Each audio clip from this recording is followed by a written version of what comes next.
지금 이제 요셉의 생애를 함께 살펴보고 있는데요. 지금부터 이제 2000년 전에 예수 그리스도께서 이 땅에 오셨고요. 예수 그리스도가 오시기 전에 또 한 1000년 전쯤에 이 대표적인 인물이 다윗이에요. 다윗. 그리고 이제 다윗으로부터 또 기준으로 해서 약 한 500년쯤으로 거슬러 올라가면 이 모세라고 하는 인물이 또 나오고요. 또 모세의 인물을 또 시작으로 해서 또 한 500년쯤 거슬러 올라가면 이제 아브라함이라고 우리 이제 창세기에 나오는 믿음의 조상 아브라함 이야기가 이렇게 나오는 것입니다. 이제 요셉은 이제 아브라함이라고 하는 이제 사람이 독생자 이제 이삭을 낳았죠. 이삭을 통해서 태어난 사람이 누굽니까? 예, 쌍둥이가 태어났는데 에서와 이제 야곱이 이제 태어났고, 그다음에 야곱을 통해서 이제 12명의 아들이 이제 태어나게 됩니다. 그 이 12명의 아들이 이스라엘의 이제 조상들이 되는 거예요. 조상. 12지파 조상이 이제 되는 것이고, 지금 오늘 이제 함께 살펴보는 이 이야기는 야곱의 12명의 아들 중에서 11번째 아들 요셉에 대한 생애를 우리가 함께 살펴보는 그런 시간이 되겠습니다. 벌써 이제 7번째 시간을 이제 마쳤고, 오늘 이제 8번째 시간을 함께 하게 되는 내용이 되겠습니다. 지난 시간에 이제 우리 요셉이 이제 죄수의 옷을 벗고 총리의 옷을 입는 그런 감격스러운 장면을 우리가 이제 함께 살펴보게 되었습니다. 그래서 오늘 이제 그 45절부터 57절까지 이제 말씀인데요. 이 내용을 잠깐 제가 요약을 해드리고 이제 말씀을 전해드리도록 하겠습니다. 45절, 46절 이제 두 구절을 보시게 되면 어떤 내용이 기록이 되어 있냐면, 이 요셉에게, 이 총리가 된 요셉에게 새 이름과 새 가족이 이제 생기는 거예요. 예, 새 이름과 새 가족. 요셉이 이제 받은 새 이름은 무엇이냐면 사브낫 바네아라는 이름을 이제 받게 되었고요. 그리고 요셉이 또 이제 그 동안에 총각으로 살았잖아요. 그래서 이제 파라오의 주선으로 결혼을 하게 되는데, 이 아내의 이름이 여기 또 등장하고 있어요. 아내의 이름이 아스낫이라고 하는 아내를 이제 얻게 됩니다. 그러면서 이제 요셉이 총리로서의 이제 첫 번째 직무를 이렇게 쭉 수행하게 되는데, 총리로서의 그 직무를 이 왕궁 안에서 이렇게 보는 것이 아니라, 지금 보니까 이 45절 46절에 나와 있는 이 공통되는 구절이 있는데, 이집트 온 땅을 두루 다녔다 이런 표현이 나와요. 그래서 총리로서 이집트 땅, 자신이 관할하고 있는 이집트의 전 지역을 두루 이제 살펴보는 일을 이제 기록하고 있습니다. 그리고 47절부터 52절까지 이 말씀을 보시게 되면, 이제 파라오가 꿈을 꿨잖아요. 꿈을 이제 꿔서 이제 요셉이 해석을 해 주었는데, 이제 그 꿈의 해석대로 이집트 땅에 큰 풍년이 지금 있음을 여기에서 기록해 주고 있습니다. 그 풍년의 기간 동안에 이제 요셉이 한 일이 이제 기록이 되어 있는데요. 거기에 보시면 이제 앞으로 이제 풍년이 지난 뒤에는 이제 기근이 이제 생긴다고 그랬잖아요. 그래서 요셉이 이제 이제 흉년을 대비해서 곡식을 이제 모으는 장면이 여기에 이제 기록이 되어 있는 거예요. 곡식을 이렇게 조그만 창고에다 이렇게 모으는 것이 아니라 저장 도시. 그래서 이제 도시 전체가 곡식 창고가 되는 그런 엄청난 그 대규모의 그 저장 도시를 이제 거기에다가 곡식을 모으게 됩니다. 그러면서 요셉은 이제 그 두 아들을 얻게 되죠. 두 아들, 므낫세와 에브라임 두 아들이 이제 태어나게 됩니다. 그리고 이제 53절부터 57절까지 말씀을 보게 되면 7년간의 이제 이 풍년이 지나가고 이제 마침내 기근이 이제 이렇게 진행이 되는 장면이 여기서 비로소 기록이 되어 있습니다. 이 기근은 이제 큰 기근이다 이렇게 이제 설명을 해주고 있고요. 당시 고대 근동 이스라엘을 포함한 이집트, 그다음에 시리아, 이 그 터키, 그다음에 그 사우디아라비아, 이라크 이 전 지역을 강타하는 큰 기근이 이제 여기 임했음을 말해주고 있습니다. 그래서 이집트 땅과 이제 모든 땅이 이제 이런 기근이 매우 심했다 지금 이렇게 기록을 하고 있어요. 이제 그 풍년이 지나고 이제 바로 흉년이 들었는데도 불구하고 이제 막 곡식이 부족해서 난리를 치는 거예요. 그래서 오직 이집트 땅에만 지금 빵이 있다는 소식이 이제 전달이 되었고, 이제 모든 사람들이 이집트 땅으로 모여들어서 이제 빵을 사려고 하는, 곡식을 사려고 하는 일들이 지금 장사진을 펼치는 장면이 여기 오늘 본문의 내용이 되겠습니다. 요셉의 생애를 이렇게 쭉 이렇게 살펴보시게 되면, 요셉의 생애를 보면 단련받는 삶이에요. 단련받는 삶. 참 고생도 이런 고생이 또 있나 할 정도로 요셉의 생애는 굉장히 기구한, 물론 지금 이제 총리의 자리에 올라서긴 했지만 굉장히 좀 그 힘든 그런 삶을 살게 되었는데요. 하나님께서 그 우리 믿음의 사람들에게 주시는 그 단련은 두 종류가 있어요. 두 종류. 첫 번째는 뭐냐면 결핍의 단련이에요. 결핍의 단련. 그러니까 무슨 얘기냐면 뭔가 이제 부족한 거죠. 예를 들면은 재물이 없어진다든가, 아니면 내가 가지고 있던 이런 신분이라든가 지위가 이렇게 박탈당하는 거죠. 박탈당하든가, 아니면 내가 갖고 있던 이 건강이 이렇게 질병을 걸리게 되는 그런 일들을 얘기해주고 있습니다. 그래서 하나님께서는 이런 것을 통해서 이 믿음의 사람들을 이제 단련하시는구나 하는 것을 볼 수가 있고요. 또 하나는 이제 풍요의 단련이에요. 이 반대편에 해당되는 것이죠. 이제 과거에 우리 이제 기독교의 초기 상황을 보시게 되면 이런 이제 결핍의 단련이었죠. 그 당시는 예수님 믿는다 그러면 다 이제 잡아서 가두고 이제 막 고문하고 막 그런 시대가 있었습니다. 과거에. 오늘날에는 이제 이런 결핍의 단련보다는 풍요의 단련이에요. 이제 풍요로운 그 가운데 이런 거 하나님께서도 시험을 하신다는 거예요. 그래서 이게 재물도 맡겨 보기도 하고 어떤 이제 권력이나 이런 것도 맡겨 주시면서 이 단련시키는 장면이 또 이제 우리가 생각해 볼 수가 있습니다. 요셉은 지금까지 이제 결핍의 단련을 이제 받아왔는데요. 굉장히 잘 통과했어요. 그렇죠? 너무 잘 통과했습니다. 17살 나이에 지금 이제 인신매매가 되다시피 먼 타국 땅에 이제 끌려와서 이렇게 살면서도 이 불의한 것과 이렇게 절대 타협하지 않고 자신이 믿고 있는 하나님을 이렇게 신실하게 붙드는 요셉의 모습을 이렇게 보았습니다. 채색 옷이 벗겨졌을 때에도, 종의 옷이 입혀졌을 때에도, 심지어 죄수의 옷이 입혀졌을 때에도 이 불의에 굴하지 않고 하나님을 신실하게 믿는 이 요셉의 모습을 우리는 이제 살펴보았고요.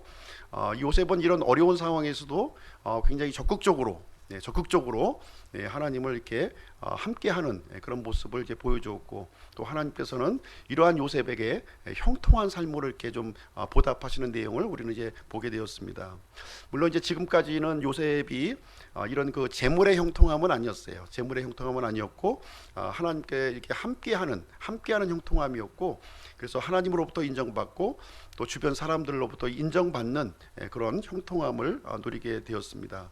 그리고 이 결핍의 이 단련을 통해서 요셉에게 주어지는 그 놀라운 복이 있는데, 그것은 또 무엇이냐면은 이 재능이 개발되는 거였어요. 재능이 아주 그냥 이렇게 굉장히 놀라울 정도로 이렇게 이 개발되는 모습을 우리는 이제 보게 됩니다. 대부분의 사람들이 이렇게 좀 어려울 때 재능이 개발되는 것 같아요. 어려울 때, 내가 아주 절실하게 필요할 때, 난 이거 아니면 내가 못 산다 하는 생각을 가질 때 그 재능이 이렇게 아주 급속도로 발달되는 것을 보게 됩니다. 우리 이제 희경자매님이 안 나올 때는 이제 그 반주가 없잖아요. 그래서 이제 교회에 그 반주가 절실히 필요한 거예요, 절실히. 그래서 어떻게 하면 좋으냐 그랬더니 이 유옥기 자매님이 이제 나서 가지고 사실 이제 독학으로 배우신 거예요. 그분이 독학으로 이렇게 배우셨는데, 예전에 전도사 시절에 이렇게 새벽 기도 때가 되면은 이제 반주자가 나오기 힘든 거죠. 새벽 5시에 나오려면 힘들잖아요. 그러니까 본인이 이제 뭐 반주자가 없으니까 나라도 해야 되겠다고 그래서 독학으로 하셨는데, 지금까지 또 손을 놓고 있다가 또 이제 우리 교회에 또 이런 또 특별한 상황이 되니까 이제부터 또 배워야 되겠다 하면서 이제 주중에 열심히 또 이렇게 연습을 해서 또 이제 희경자매 안 나올 때는 또 이제 반주를 하고 이제 이렇게 하는 일이 진행이 되고 있습니다. LA에 살고 있는 이 한인들 같은 경우에 보게 되면 이 미국에 이렇게 이민 가면 좀 영어를 좀 배워야 될 텐데, LA에 사는 한인들은 영어를 안 배운대요. 미국에 갔는데 영어를 안 배운대요. 왜냐하면은 영어를 배울 필요가 없는 거예요. 영어를 배울 필요가 없어요. 다 한국 사람이에요. 영어 안 써도 불편한 게 전혀 없어요. 그러니까 영어를 안 배워요. 안 배워 그냥 한국말로 그냥 하는 거예요. 예, 미국에 살면서 이민 세대에도 불구하고 계속 한국말을 또 이제 쓰게 되는 이렇게 좀 필요치 않을 때에는 이렇게 개발이 안 돼요, 사실. 예, 그러나 이게 절실하게 필요하고 내가 이 영어 안 하면 내가 굶어 죽는다. 그러면 영어 배워야지 어떡할 거예요, 그렇죠? 예, 근데 이제 그 영어 안 해도 굶어 죽지 않으니까 이제 안 배우고 이제 버팅기고 사는 거죠. 예. 어, 요셉에게 이제 드디어 이 새로운 옷이 입혀졌습니다. 이 총리의 옷이 입혀졌는데요. 상당히 무거운 옷이죠. 총리의 옷이라고 하는 것은 굉장히 무거운 옷을 이렇게 입었는데 지금 나이가 이제 30세, 30세의 나이에 총리의 옷을 입게 되었고요. 당시 이제 이집트는 세계 최강국이었습니다. 최강국이었고 이 한 나라의 국정을 이제 이 다스리는 최고 책임자가 이제 된 상황인데요. 요셉의 그 출신 배경을 보시게 되면 이제 이집트인이 아니라 히브리인이었고 외국인이란 얘기죠. 그리고 이제 노예 출신이고 그다음에 죄수 출신인데 한 국가의 수반이 된 거예요. 수반. 참 놀라운 일이죠. 놀라운 일입니다. 과연 이 요셉이 총리가 된 것까지는 좋은데 과연 이 총리의 직무를 과연 성공적으로 수행할 수 있을 것인가 하는 부분에 대해서는 좀 이제 의심스러운 눈초리가 이제 우리가 좀 가지지 않을 수가 없는 상황이 이제 되겠습니다. 총리가 되면 참 좋겠다. 총리가 되면 그죠? 예, 좋은 음식도 먹고 좋은 옷도 입고 좋은 집에도 살고 너무 좋잖아요, 그죠? 예, 권력도 막강하고 근데 이제 그것만 보시면 안 되는 거죠. 예, 총리라고 하는 것은 이제 한 국가를 경영하는 것이기 때문에 대단히 막중한 책임을 갖고 있는 그런 상황이 되겠습니다. 과연 이 업무를 요셉은 이제 잘 수행할 것인가 하는 부분에 대해서는 우리가 좀 살펴봐야 될 대목이 되겠습니다. 그래서 오늘 이제 새 옷을 입은 요셉에게 새로운 것이 이제 세 가지가 주어지는 거예요. 세 가지가 새로운 것이 이제 주어지게 되는데 새롭게 주어진 요셉에게 새롭게 주어진 세 가지를 한번 우리가 좀 하나하나 이제 살펴보는 시간을 갖도록 하겠습니다. 첫 번째로 이제 요셉에게 주어진 새로운 것은 무엇이냐면 이름이 새롭게 주어진 거예요. 그렇죠? 이름이 새롭게 주어졌습니다. 이 이름은 누가 지어줬냐면 파라오가 지어준 거예요. 파라오가. 그래서 이 이름이 45절 말씀해 보니까 사브낫 바네아 이렇게 이제 기록이 되어 있습니다. 뭐 우리가 뭐 이집트 말을 알겠어요. 뭐 어떻게 알겠어요? 이제 사브나 바네요. 좀 희한한 이름으로 이렇게 붙여놨는데 여기서 가운데 글자 나트라고 하는 것이 이 그 여신의 이름이에요. 나트 여신의 이름인데 그러니까 신하고 관련된 이름을 이제 이집트는 이제 많이 지었던 거예요. 그래서 이집트는 굉장히 많은 신이 있거든요. 그래서 그 중에 나트라고 하는 신의 이름을 따서 사브낫 바네아라고 이렇게 지었는데 이 그 이름의 뜻은 뭐냐면 살아있는 신이 말하다 이런 뜻이에요. 살아있는 신이 말하다. 신이 이렇게 나타나서 신이 이제 이렇게 그 사람들 앞에 말하는 그런 것으로 이제 묘사를 지금 하고 있는 것이죠. 그래서 신의 지혜를 가진 사람이다 이런 뜻을 이제 가지고 있는 내용이 이제 되겠습니다. 그래서 요셉은 하나님의 지혜를 소유한 사람이었고요. 그래서 이제 하나님과 함께 한다고 하는 사실을 이집트 사람들에게 특별히 파라오에게까지도 이렇게 직접적으로 증언했던 그런 사람이 이제 되겠습니다. 그래서 이 파라오는 요셉의 이름을 지을 때 이 사브나 바네아 이렇게 이름을 이제 이렇게 지었던 거예요. 우리 이제 지금 믿는 사람들은 우리 뭐라고 부르죠? 세상 사람들이 우리 믿는 사람들 뭐라고 부릅니까? 개독교라고 부릅니까? 그리스도인이라고 부르죠. 그리스도인, 예, 그리스도인으로 부르는데 이것은 이제 원래 이제 믿지 않는 사람들이 우리 믿는 사람들 초기에 우리 이제 예수님을 따르는 사람들을 향해서 그리스도인, 크리스찬이라고 부른 거예요. 그래서 이 크리스찬이라고 하는 뜻은 예수님을 그리스도를 따르는 사람이다 이런 뜻인데 좋은 뜻이겠어요? 좋은 뜻이 아니겠어요? 이건 좋은 뜻이 아니에요. 안 좋은 뜻으로 예를 들면 우리 일제 시대 때 조센징 뭐 이런 말을 했던 식으로 비하하는 말이에요. 이것은 아주 그 이제 당시 그 초대교회 당시에는 이 그 예수님을 믿는 사람들이 소수 종파였고 어떻게 보면은 기존의 유대교를 이제 반대하는 그런 그 이런 소수의 이런 그 종교인 단체였다 보니까 좀 이렇게 좀 오늘날로 얘기하면 좀 이단시 취급하는 그런 이제 표현으로 이제 보시면 되겠습니다. 그러나 이제 이 내용이 이제 우리 이 기독교를 믿는 이제 우리 사람들을 가리키는 그런 말로 이제 굳어지게 되었습니다. 그래서 그리스도를 이렇게 드러내는 사람, 그리스도와 연합된 사람, 그리스도를 증거하는 사람 이런 뜻으로 우리가 이제 현재 사용하고 있습니다. 그래서 우리는 요셉이 이렇게 하나님의 지혜를 이렇게 드러내는 사람 이름처럼 살았던 것처럼 우리 그리스도인들도 이렇게 이름다운 이름다운 삶을 우리가 살아야 될 줄로 이렇게 생각을 하게 됩니다. 두 번째로 요셉에게 이제 주어진 새로운 것이 뭐냐? 새 가족이 주어진 거예요. 새 가족. 그렇죠? 새 가족이 이제 주어졌습니다. 요셉은 지금 이제 그 시점으로부터 13년 전에 가족으로부터 버림을 받았어요. 그렇죠? 자기 친형들로부터 버림을 받았습니다. 성경에 구체적으로 이제 언급하고 있지 않지만 그 상처가 굉장히 아마 마음속 깊이 자리 잡았을 것으로 생각이 되어집니다. 그래서 이제 총리로 이제 오른 이 요셉에게 파라오가 이제 중매를 쓴 거예요. 중매를 서서 이제 지금 이제 한 여인을 지금 이제 아내로 신부로 이렇게 이제 이렇게 좀 소개하는 뭐라고 표현해야 되나요? 중매를 쓴 거죠. 45절 말씀해 보니까 온의 제사장 보디베라의 딸 아스낫을 그에게 아내로 주니라 이렇게 기록이 되어 있어요. 여기 보니까 이 보디베라라고 하는 사람이 이제 나오는데 이제 장인의 이름이죠. 장인인데 당시 이제 이집트는 이제 어떤 나라였냐면 이 태양신을 숭배하는 나라였어요. 태양신. 그 중에서도 태양신 라라고 하는 이제 라 태양신을 숭배하는 그런 이 국가였고요. 그 외에도 여러 가지 이제 신을 섬겼지만 그 중에서도 최고의 신이 뭐냐? 라라고 하는 이 태양신이 되겠습니다.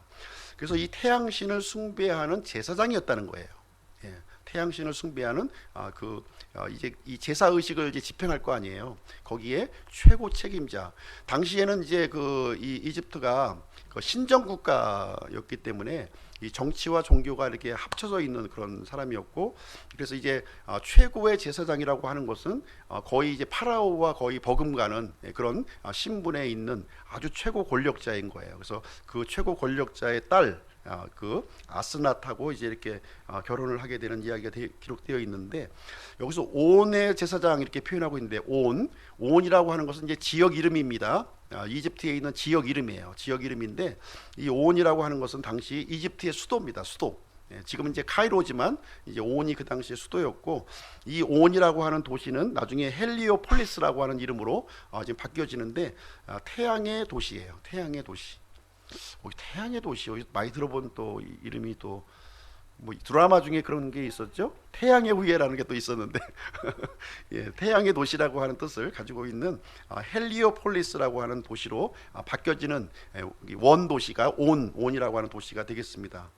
그래서 아스낫 이렇게 보면은 나시 또 들어가 있죠. 나트가 또 들어가 있죠. 그래서 여신하고 또 관계 있는 이 이름의 뜻인데 신에게 속해 있다 하는 뜻이에요. 이 아스낫이라고 하는 이름이 신에게 속한 자, 뭐 이런 뜻이 되겠습니다.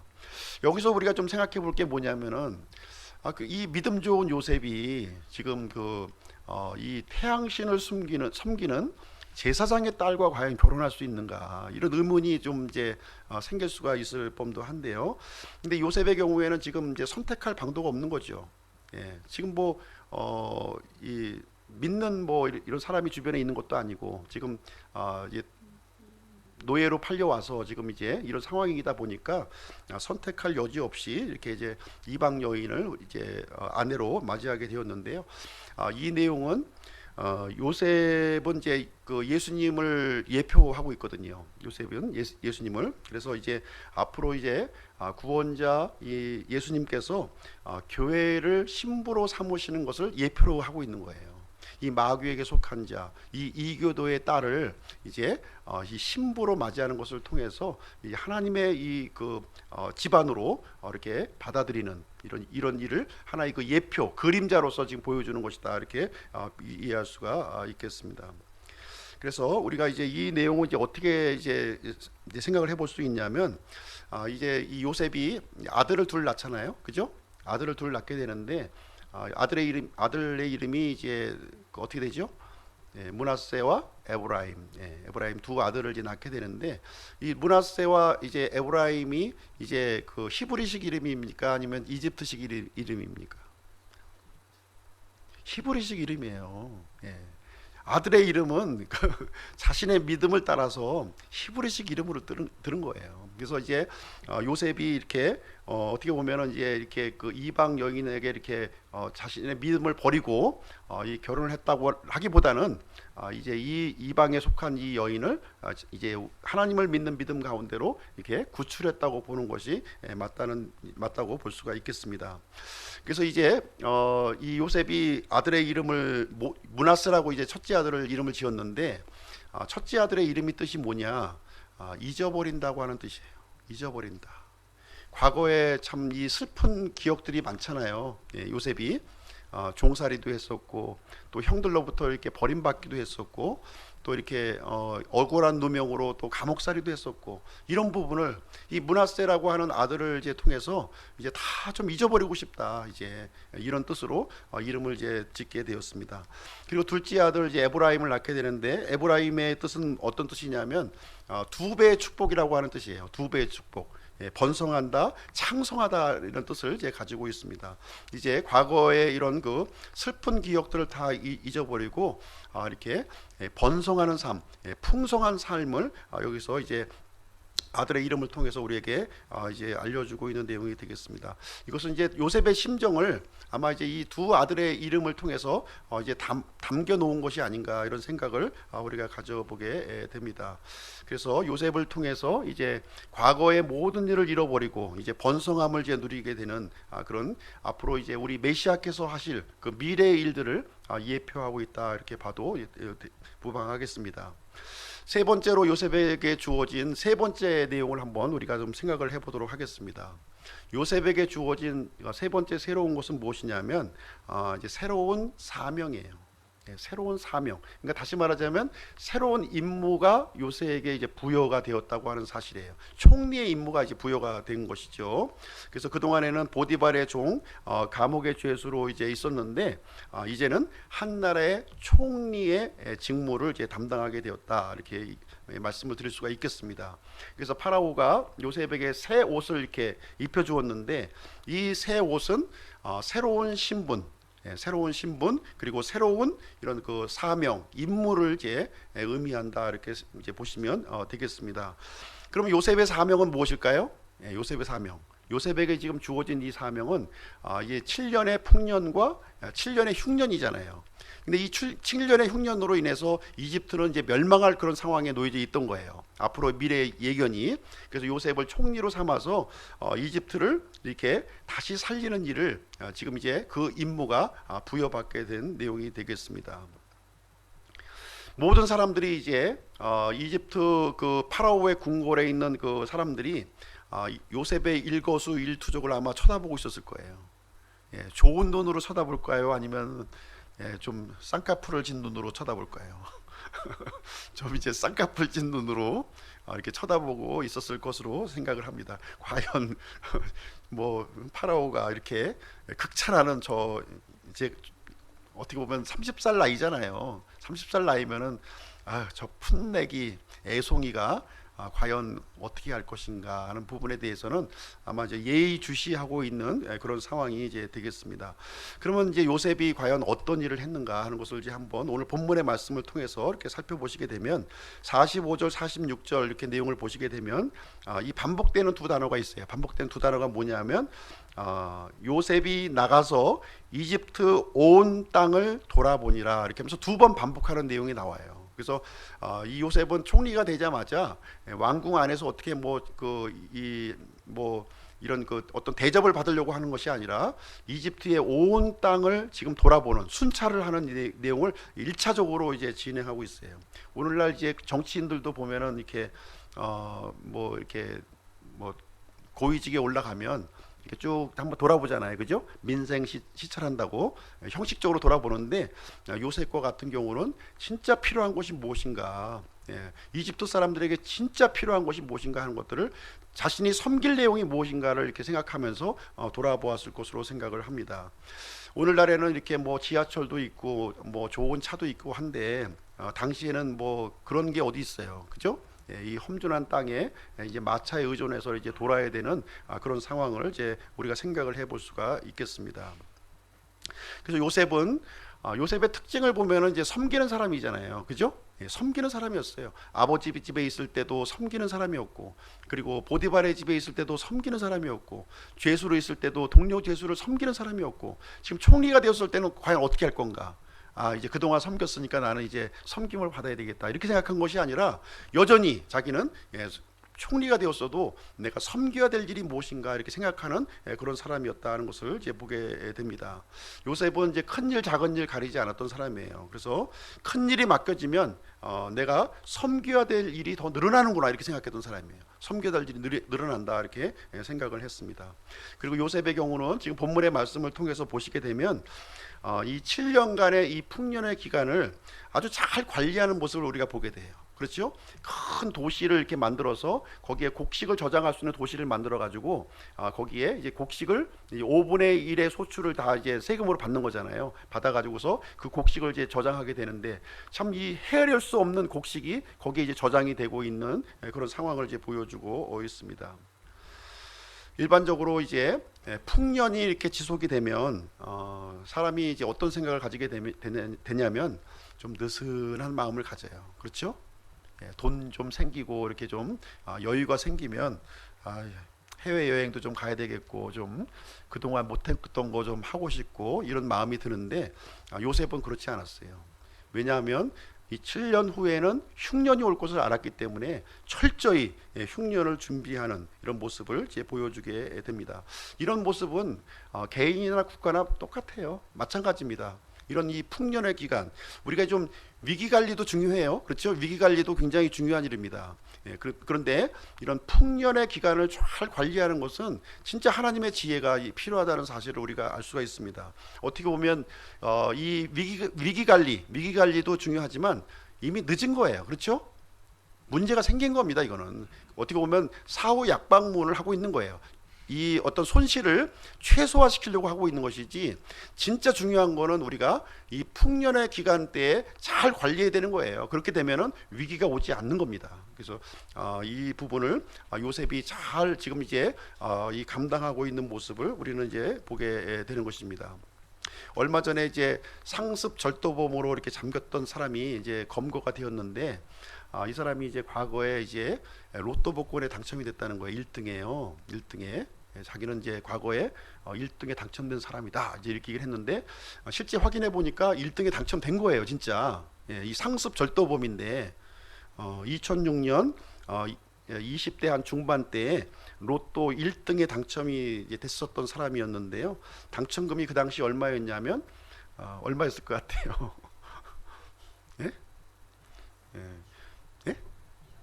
2, 30억? 거의 근접하게 맞추시는데 19억에서 19억. 19억에 이제 20대 중반에 그 로또 복권에 당첨이 된 거예요. 그래서 세금을 빼니까 한 14억 원 정도 이제 수령하게 되었는데, 이 돈을 없애는데 얼마나 걸렸냐? 얼마나 걸렸을 것 같아요? 14억 없애는데 8개월 만에 이제 8개월 만에 다 써버렸어요. 이 참 이 14억이면은 인생 역전할 수 있는 그런 돈 아닙니까? 예. 자신의 신분 그 당시에도 이렇게 막 그 좀도둑이었는데 예. 인생 역전할 수 있는 그 기회였어요. 14억 가지고. 예. 그런데 8개월 만에 다 탕진하고 더 심한 죄 속으로 이제 빠져들게 되고 예전에 가졌던 그 좀도둑 그래도 여전히 또 로또 복권을 산다는 거예요. 계속 또 1등에 되지 않을까 하는 생각을 가지고 베네수엘라 같은 경우도 이제 비슷한 케이스라고 보면 되겠지요. 이 국토 면적이 한반도 4배예요. 베네수엘라가 이 남미 이제 이제 북단에 있는 국가가 되는데 이 석유 매장량이 최대예요. 최대.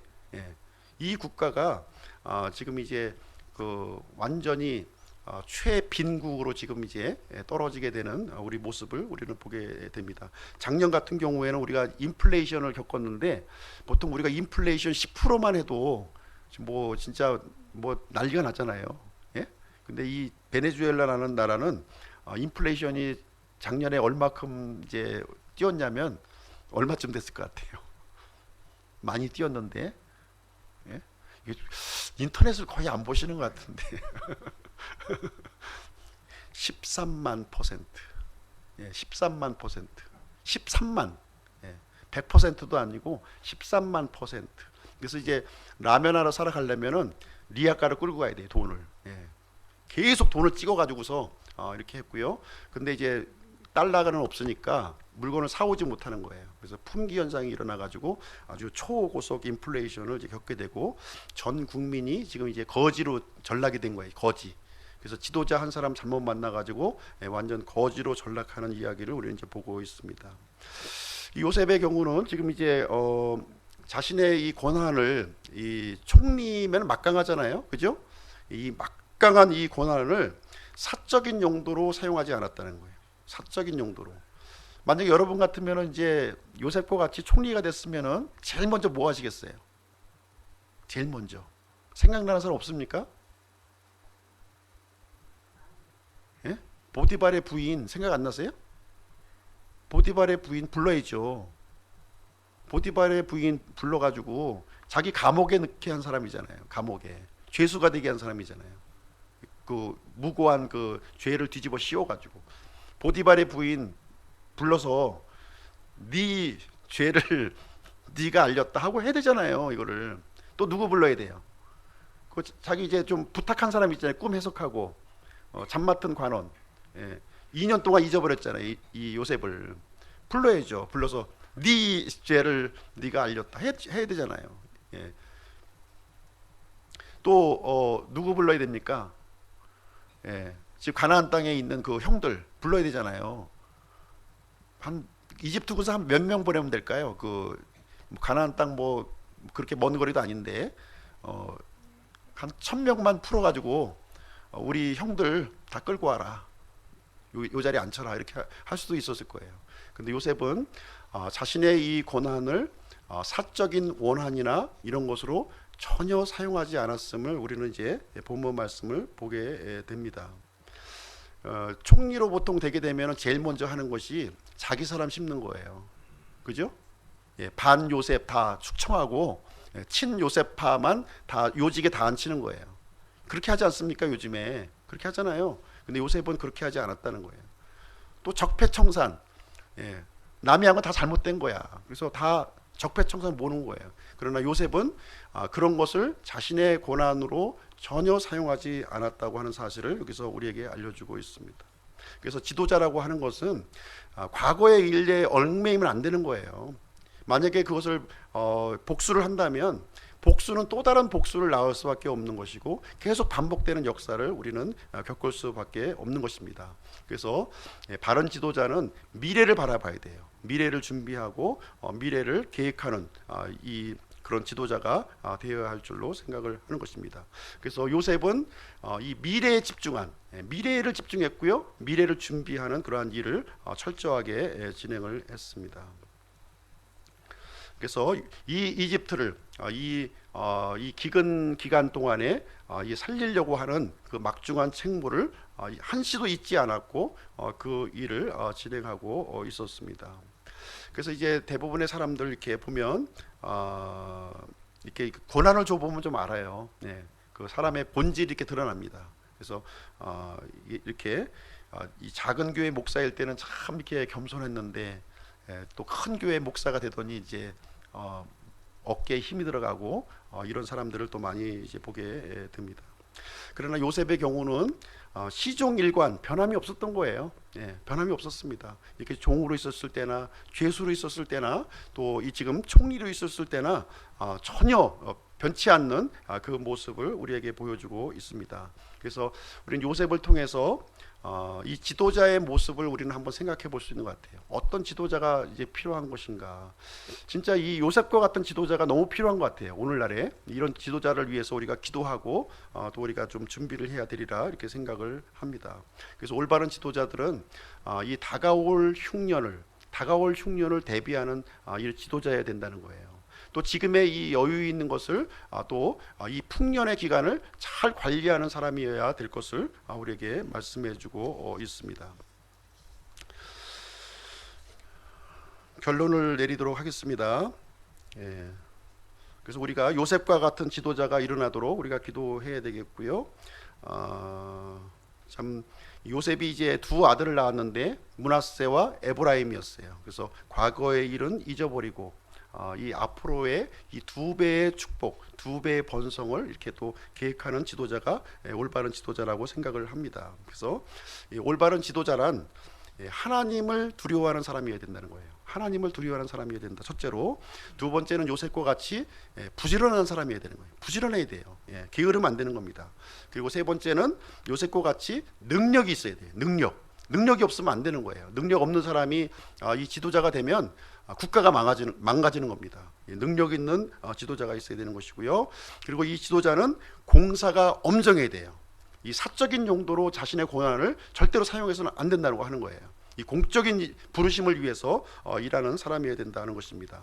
그리고 이 올바른 지도자는 겸손한 사람이어야 돼요. 요셉과 같이 이렇게 어려웠을 때나 또 이렇게 잘 됐을 때나 변함없이 겸손한 사람이어야 한다는 것입니다. 그리고 마지막으로 이 풍요와 기근을 잘 관리하는 사람이어야 된다는 것을 요셉의 이 생애 이 사건을 통해서 이 지도자에 대한 면모를 우리가 생각해 볼 수 있는 그런 내용이 되겠습니다. 그래서 요셉과 같이 어려운 때를 대비하는 우리가 하나님의 지혜를 우리가 가져야 될 줄로 생각을 합니다. 그래서 우리 기쁨 침례교회도 이 다가올 영적 기근을 위해서 준비하는 교회가 되었으면 좋겠다는 생각을 갖습니다. 그래서 이러한 필요를 공감하는 사람들이 이렇게 함께 모여서 이게 교회를 또 이게 하나님께서 기뻐하시는 바른 교회를 우리가 세워 나가야 할 줄로 생각을 합니다. 그래서 이런 가운데 우리가 이 준비하고 또 어려움을 또 대비하고 우리가 또 함께 격려하는 그런 주님의 귀한 공동체가 되기를 간절히 기원드립니다.